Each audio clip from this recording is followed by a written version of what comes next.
Gente, continuando então, indo para a segunda parte dessa live de previsões, eu vou botar aqui no modo OK. E vamos entrar agora numa questão mais próxima. A gente falou de meio ambiente, fomos lá atrás, em 1960, na verdade, fomos lá atrás, na Idade Média, na primeira cruzada, quando houve a primeira conjunção de Urano e Plutão em Áries. Vocês devem estar assim, pensando, peraí, o cara promete uma live sobre o que está acontecendo em 2023 e vai falar do Urbano II, do Papa Urbano II, convocando a primeira cruzada em 1095. Tem alguma coisa errada aqui. Então, agora nós vamos falar de Saturno em Peixes e Plutão em Aquário, que são as duas grandes mudanças que acontecem esse ano. Mas essas mudanças, naturalmente, precisam estar contextualizadas, né? Gente, entre 2023 e 2026, ou seja, esse período que nós já estamos e os 2 próximos anos, o ingresso, 2 próximos, espera aí, 24, 25 e 26, o período de 4 anos, contando com esse, o ingresso de todos os geracionais em signos masculinos vai instaurar um novo paradigma que vai afetar crenças, artes, mundo da produção, relações pessoais, tudo. Por quê? Porque quando você tem uma mudança de signo de um planeta geracional, um Plutão, por exemplo, que passa 2 décadas, né, no mesmo signo, você tem uma mudança, primeiro, de elemento, segundo, de ritmo, terceiro, de polaridade. Então, você está saindo, por exemplo, Plutão em Capricórnio, desde 2008. Então, a gente já está acostumado, bem ou mal, a gente já está vivendo nessa vibe aí do Plutão em Capricórnio há 15 anos, né? Aí o Plutão agora bota o pé em Aquário. Sai de um signo de terra, entra num signo de ar. Toda a aceleração mental que isso significa. Sai de um signo cardinal, de grandes iniciativas, e entra num signo fixo, de teimosia, de estabilização de tendências. Sai de um signo feminino e entra num signo masculino, com uma energia muito mais centrífuga, muito mais voltada para fora, muito mais extrovertida. E o que vai acontecer é que todos os geracionais vão fazer esse movimento ao longo dos próximos anos. Num período de tempo muito curto, a gente vai ver todos os geracionais entrando em signos masculinos e mudando, portanto, de ritmo, mudando de polaridade, mudando de elemento. Aqui eu botei um quadrão geral mostrando essas mudanças a partir de 2020. A gente teve a tríplice conjunção em Capricórnio. O que a gente teve? A pandemia. Depois, em 2020, bem no finzinho do ano, Júpiter e Saturno entraram em Aquário, praticamente coincidindo com a entrada de Júpiter e Saturno em Aquário, aquela conjunção. O que a gente passou a ter? Vacina. Ou seja, olha o lado aquariano da ciência já se manifestando aí. 2021 e 2022 foram marcados pela quadratura Saturno-Urano. O que houve? No mundo inteiro, e no Brasil a gente sentiu isso na pele, radicalização intransigente, né? Bolsonaristas e lulistas se agarrando em cada esquina, e num clima que as pessoas começaram a brigar até dentro das famílias, nos grupos de WhatsApp, enfim, todo mundo lembra disso, passou por isso. Depois, daqui para frente é futuro, tá? Essa quadratura acabou, ela se desfez completamente no final do ano passado. Então, agora é que a gente está podendo assim, respirar, opa, aquela intransigência toda acabou, agora, enfim, a gente vai poder descansar, ir para a praia, pegar um sol, levar um papo tranquilo. Nada disso, porque olha o que vem por aí.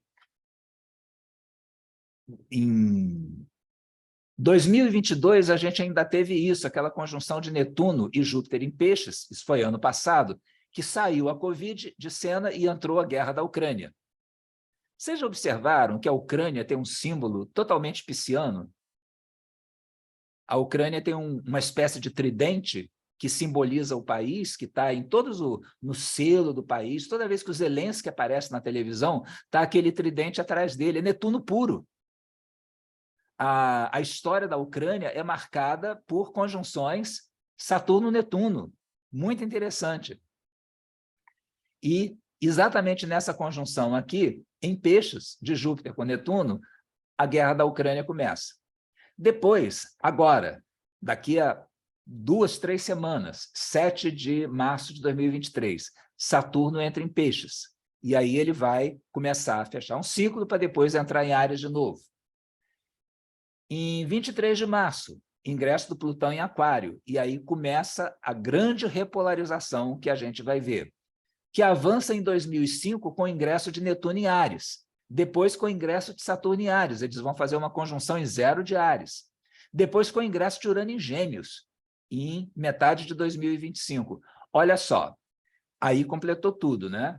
A gente vai ter essa conjunção aqui de Saturno com Netuno em Áries, que vai ser um momento muito contraditório em 2026, e, finalmente, lá para julho de 2026, a gente vai ter um belo momento de distensão que eu vou mostrar aqui. Olha aqui, aqui é 2020, a tríplice conjunção, aqui está o Netuno em Peixes, aqui está o Urano em Touro. Eles estão razoavelmente próximos, né? O índice cíclico está bem fechado. Isso aqui é fevereiro de 2026, olha como eles já vão estar bem mais abertos. Isso aqui é a saída do índice cíclico vista na mandala. E olha como, finalmente, em julho de 2026, pela primeira vez em muitos anos, nós vamos ver uma oposição entre geracionais.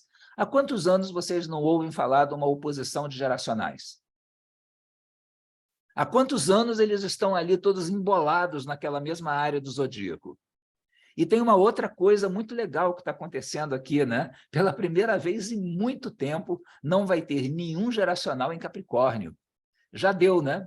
A gente passou aqui anos e anos e anos, sempre com alguém em Capricórnio. Saía um planeta, entrava outro. Então, sempre... E o Capricórnio, como eu lembrei lá atrás, é exatamente um símbolo dessa energia brutal de um sistema econômico que passa por cima da natureza, passa por cima das comunidades mais primitivas, passa por cima de fronteiras e vai criando mercado, só consegue enxergar esse conceito de mercado, de lucro, etc. Então, isso está acabando, gente.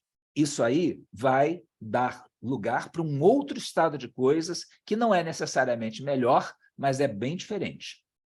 E é agora.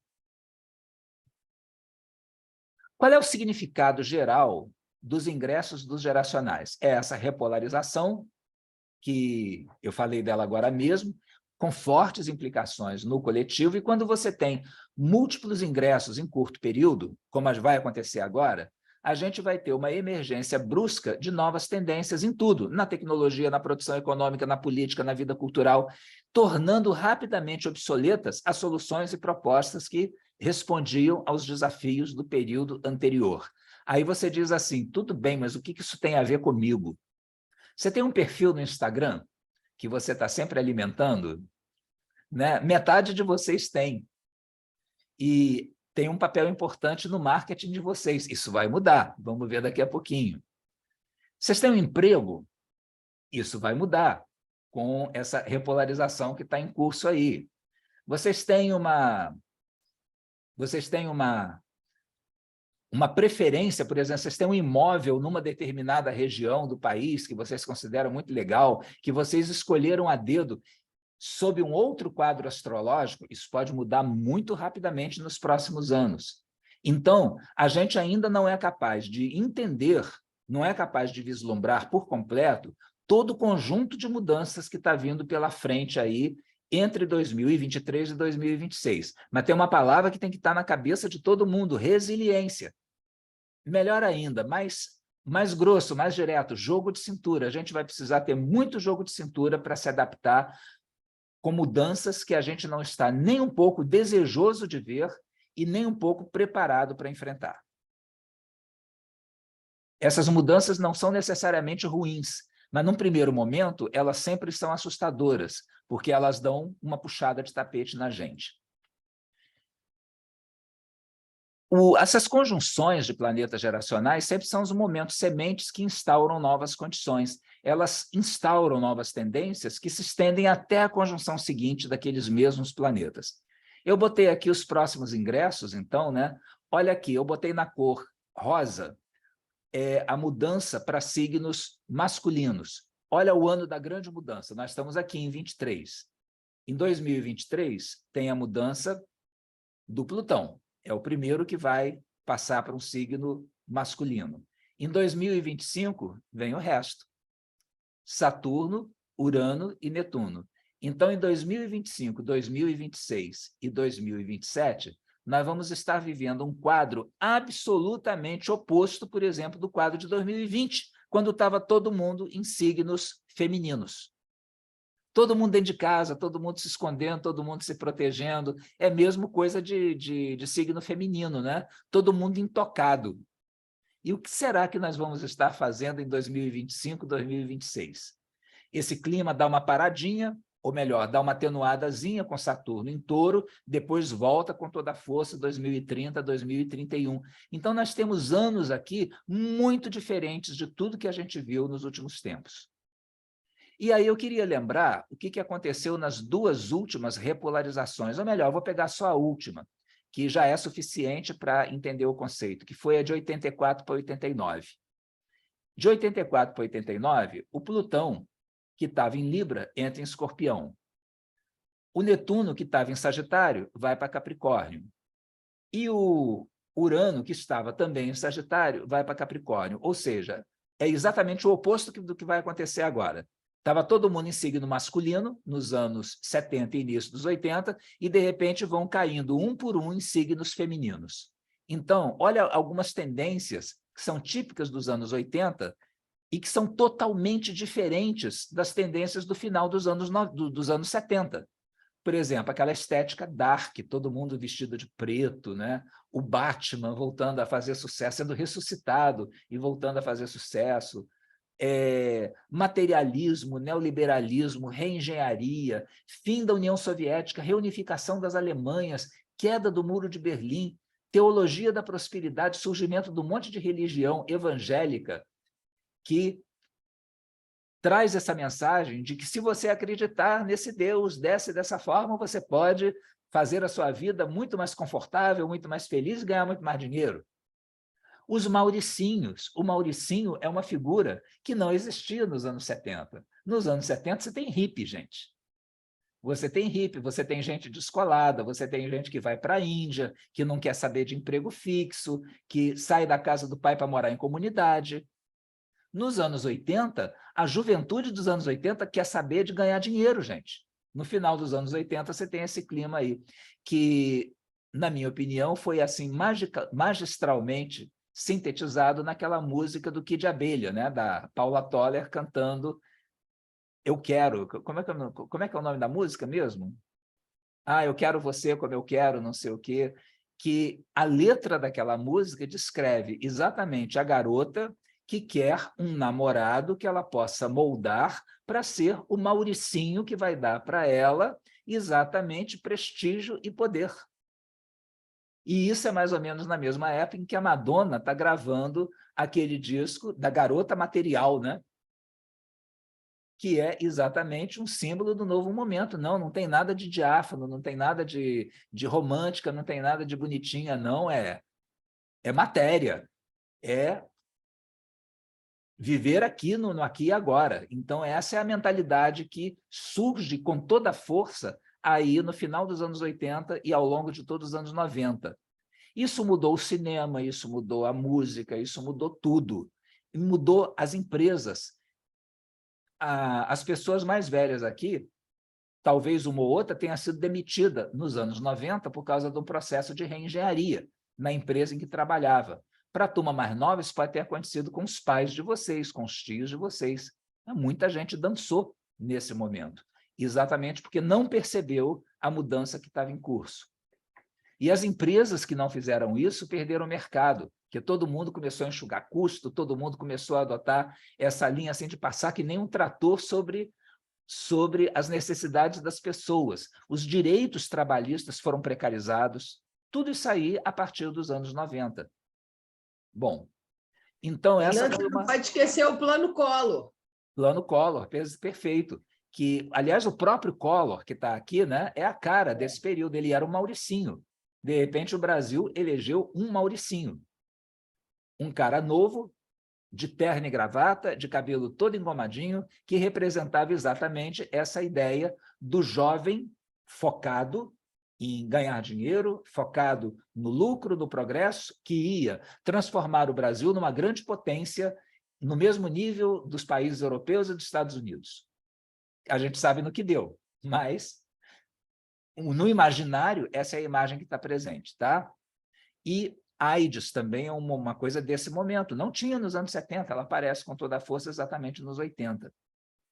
Então, o que eu quero dizer com isso é que nós estamos no limiar de uma mudança tão importante quanto aquela que viu acabar a União Soviética, que viu a reunificação das Alemanhas, que viu, enfim, uma mudança radical, surgimento de um monte de novos países, como a própria Ucrânia, que agora está em guerra, como Belarus, etc., decorrentes da desagregação da União Soviética, figuras como Gorbachev, tudo isso aí veio na repolarização anterior. A gente agora está numa nova. Ela não vai ser igual à anterior, porque agora é o sentido oposto. Agora vai tudo para signo masculino, mas ela vai ser intensa também por causa da proximidade. Aliás, mais próxima, até num período de tempo menor do que a anterior. Então, vamos falar agora mais especificamente do Saturno. Quando o Saturno está num determinado signo, ele provoca o quê? Ele exige comprometimento e seriedade nos assuntos daquele signo. Por exemplo, atualmente o Saturno está em Aquário. Vocês lembram de alguma coisa em que esteja havendo uma exigência maior de comprometimento e de seriedade, algum assunto aquariano? Só pensar aí um pouquinho que eles vão aparecer aos borbotões. Saturno cobra resultados. Saturno é o professor severo, é aquele que está lá dizendo como é que é. Eu quero ver o que você vai fazer com essas ferramentas que eu estou botando na sua mão. Então, ele cobra resultados nos assuntos do signo ocupado. Ele hierarquiza e põe à prova. Hierarquiza, ou seja, ele estrutura, ele organiza, ele determina quem é que está por cima da carne seca e quem é que tem que obedecer, quem é que tem que seguir o rebanho. E ele traz sempre limitação e escassez nos assuntos do signo onde ele está. Só pensando numa das coisas do Saturno em Aquário. Tinha vacina para todo mundo nesses últimos anos? Não. Vacina é o quê? Produto de laboratório, né? É um produto que decorre de um grande desenvolvimento tecnológico para você poder produzir aquilo ali, tem a ver com Saturno em Aquário. Então, a tecnologia existia, mas não tinha para todo mundo. Com a história aí da pandemia, começou a faltar chip para computador, gente. Porque os chips são produzidos lá na China, produzidos em Hong Kong, produzidos como é que chama aquele Singapura, não sei mais o que, Malásia, e, de repente, o fluxo de chip começou a diminuir. E passou um tempo aí com crise de produção de computador. Olha que negócio engraçado. Essa crise não tem a cara de Saturno em Aquário? Chip não é uma coisa bem aquariana? O Saturno ali não vai limitar, não vai trazer escassez? Pois é, agora o Saturno está entrando em peixes. Então, todos esses significados aqui vão para assuntos piscianos. Para mostrar como é que isso vai bater no mapa do Brasil, eu voltei atrás um pouquinho para ver as 4 últimas vezes que Saturno entrou em peixes. Dessa vez eu não vou na Idade Média, tá? Vou atrás só até 1905, só uns 100 e pouquinhos anos. Então, teve 4 presidentes da República governando nesse período. Um deles foi o Afonso Pena.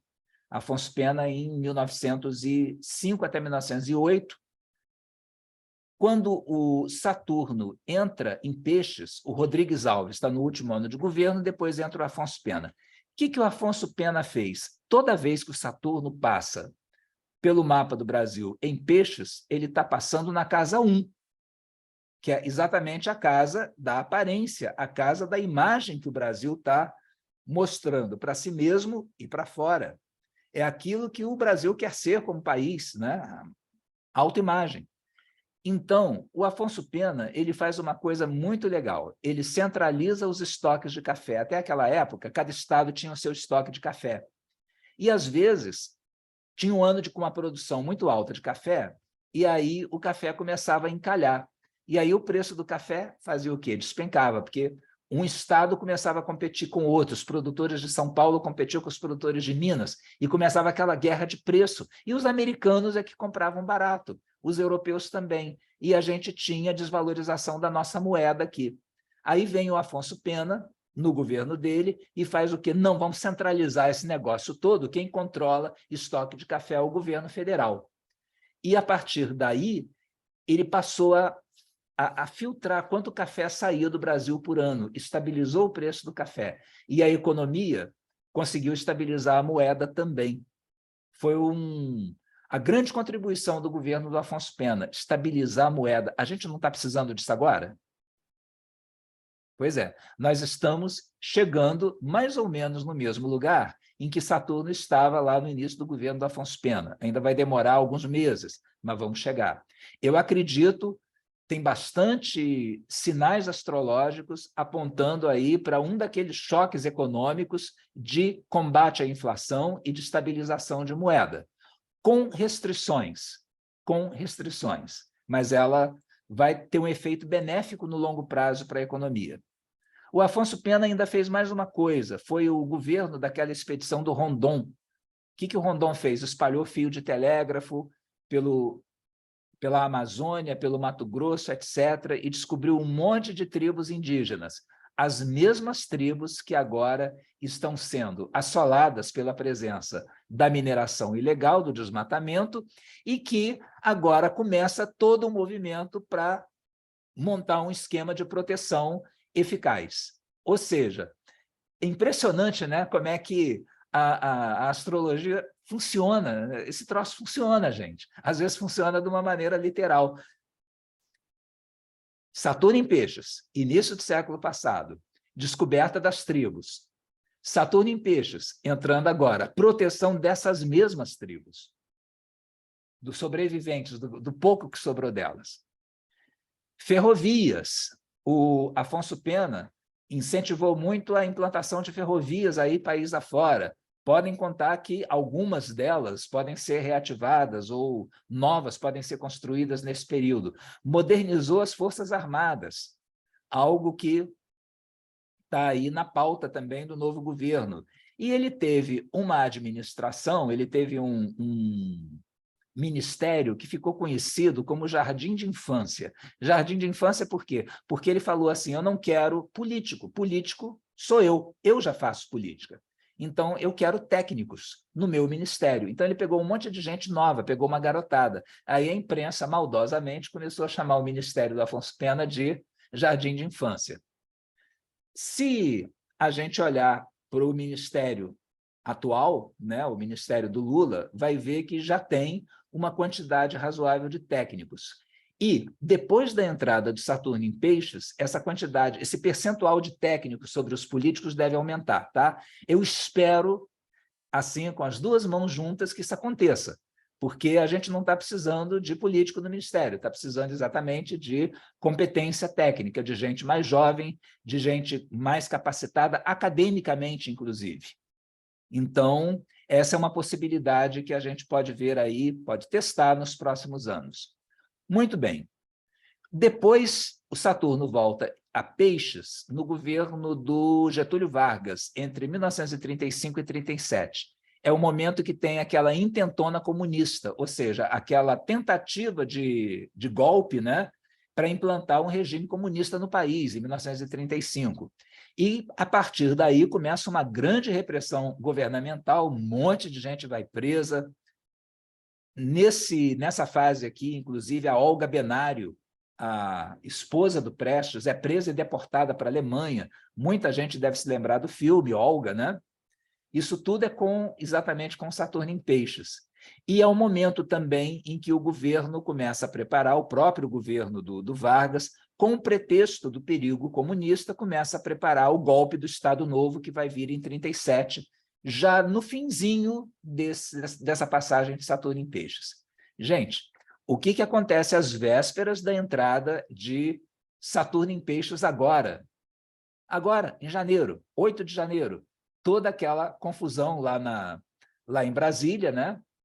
Que é caracterizada como uma tentativa de golpe. E como é que se reage a isso? Com a prisão de 1.000 e não sei quantas pessoas, ainda tem um monte de gente na cadeia. Ou seja, o padrão de ação e reação que a gente está vendo agora, nesse momento, guarda fortes semelhanças com o do governo do Getúlio, lá nesse período de 1934, 35, 36, com o risco de que o Getúlio tinha uma postura muito mais autoritária, ele já era um governante autoritário no momento em que Saturno entra em Peixes e se torna mais ainda nesse processo. Não é o caso do governo atual, mas caso haja um enfrentamento, né, uma ameaça maior à estabilidade do país, a reação pode vir na mesma forma que veio lá nos anos 30. Até porque o Saturno está na casa 1 do Brasil. Saturno está perto do ascendente.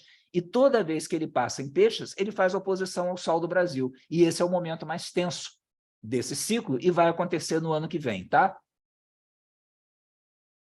Nunca é uma coisa assim, vamos criar uma ditadura, é sempre em resposta a uma tentativa de desestabilização que aconteceu um pouquinho antes. Então, a tentativa de desestabilização já está aí, vamos ver como é que essa reação vai se processar até o ano que vem. E depois, nos momentos mais recentes, Saturno está em Peixes no governo do Castelo Branco. O Saturno entra em Peixes, gente, no dia 24 de março de 1964. 24 de março. Exatamente uma semana, 7 dias, do golpe de 31 de março. Quando as tropas todas vão para a rua, saem lá de Juiz de Fora, descem aqui a Rio Petrópolis, né? E ocupam o Rio de Janeiro. E depois vão obtendo adesões aí no resto do país. Em poucos dias, o poder já estava totalmente consolidado na mão do Marechal Castelo Branco. Isso aí, todo o governo do Castelo Branco corresponde assim, rigorosamente a essa passagem de Saturno em Peixes. E para ilustrar que, mais uma vez, né, a história se repete, o Castelo Branco vai promover um monte de cassações de políticos, um monte de prisões, vai acabar com 13 partidos políticos numa decisão só e vai criar o bipartidarismo, aqueles dois partidos, Arena e MDB, sendo que todo o poder estava na mão da Arena. A Arena era o partido assim, hegemônico, majoritário naquele momento. E mais, ele vai fazer aqueles atos institucionais, num deles ele fecha o Congresso por 2 meses. Em que período que ele vai fechar o Congresso? Quando o Saturno estava transitando pela 1 do Brasil, em Peixes, fazendo oposição ao Sol do Brasil. Esse aspecto se repete em abril do ano que vem. Voltando aqui a colocar, o Vargas era um ditador, Castelo Branco era um representante de um governo militar que subiu ao poder através de um golpe. Não é o caso do governo atual, mas, de qualquer forma, o clima de Saturno no ascendente do Brasil é esse.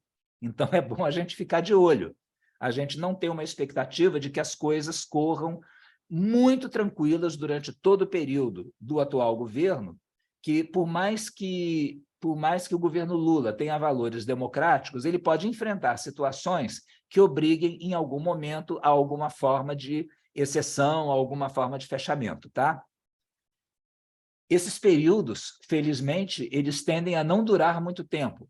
Então, esse é o lado bom aí dessas possibilidades. O Castelo Branco, ele também implanta uma nova Constituição. E isso é uma possibilidade que a gente tem sempre com a passagem do Saturno pela Casa 1 do Brasil. Porque o Saturno é um planeta estruturador, é um planeta que vem ditar as regras.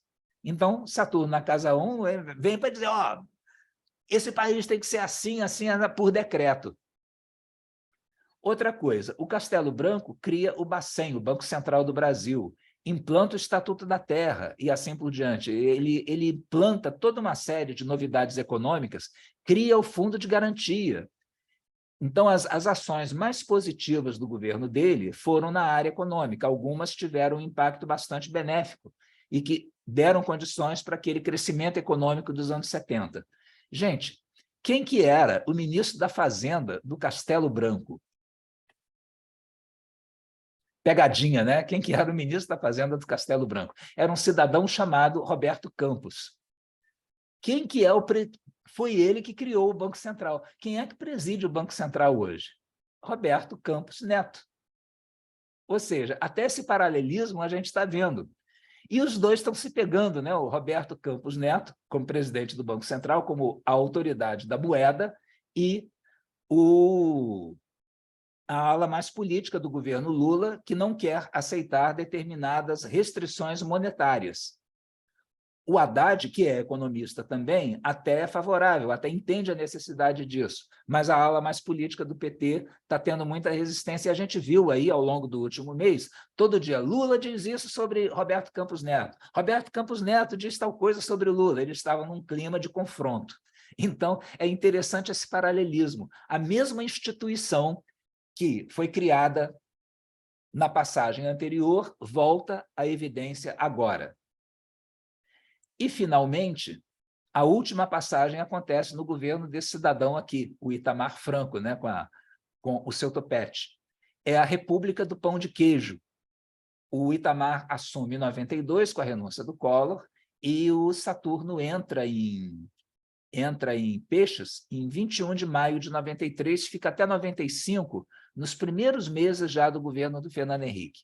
República do Pão de Queijo, por quê? Porque mineiros. Então, o Itamar Franco ele fez um ministério praticamente só de mineiros, né? Aquela turma que ele trouxe do tempo que ele era prefeito de Juiz de Fora.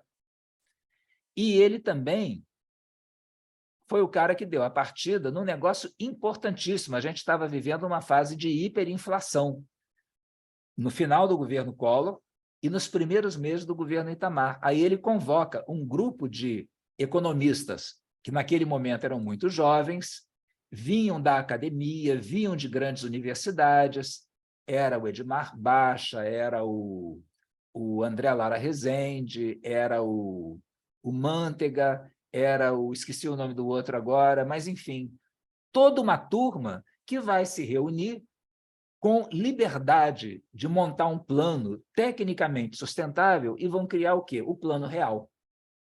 O Plano Real dá um corte bastante eficaz na inflação durante muitos anos.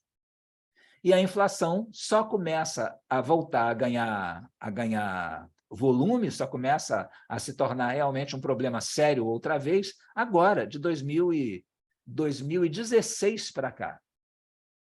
E está chegando num ponto em que é preciso um outro choque qualquer anti-inflacionário. Olha o momento histórico aí. Vocês viram que o Afonso Pena estabilizou a moeda? Lá no início do século passado. Depois vem o Itamar Franco, estabiliza a moeda com o Plano Real. E agora? A gente vai ter mais uma evidência aí de que a gente vai ter algum plano econômico bastante